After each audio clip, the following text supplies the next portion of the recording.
Windsor was a frontier town. It was a border town. It was a collection of taverns, whorehouses.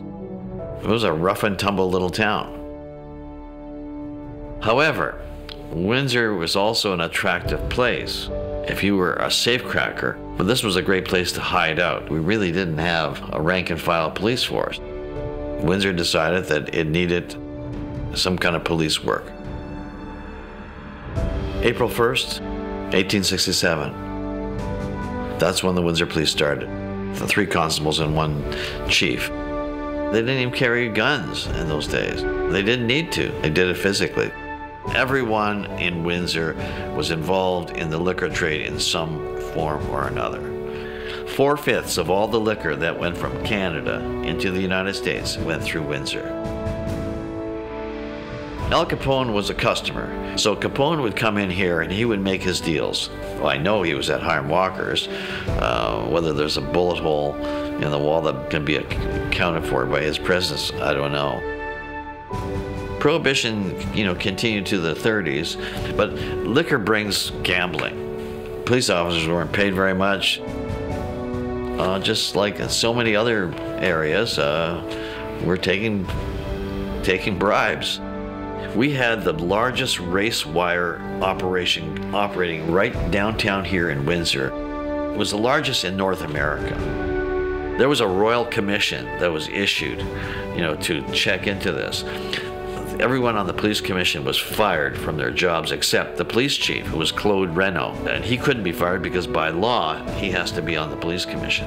But they replaced him, and they replaced him with Carl Farrell. He cleaned it up, and he brought respectability and brought in the modernization of the Windsor Police.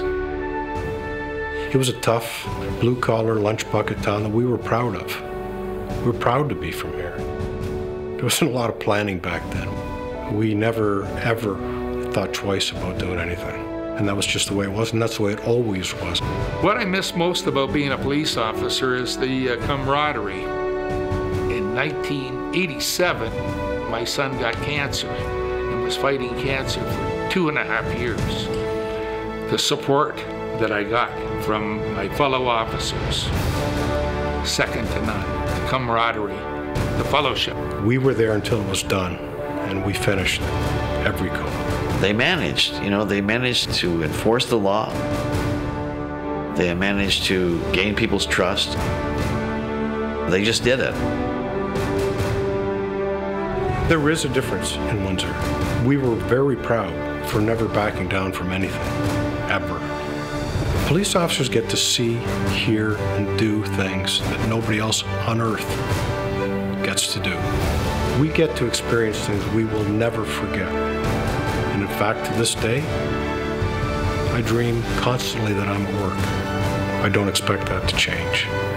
Sometimes it's good, sometimes it's bad.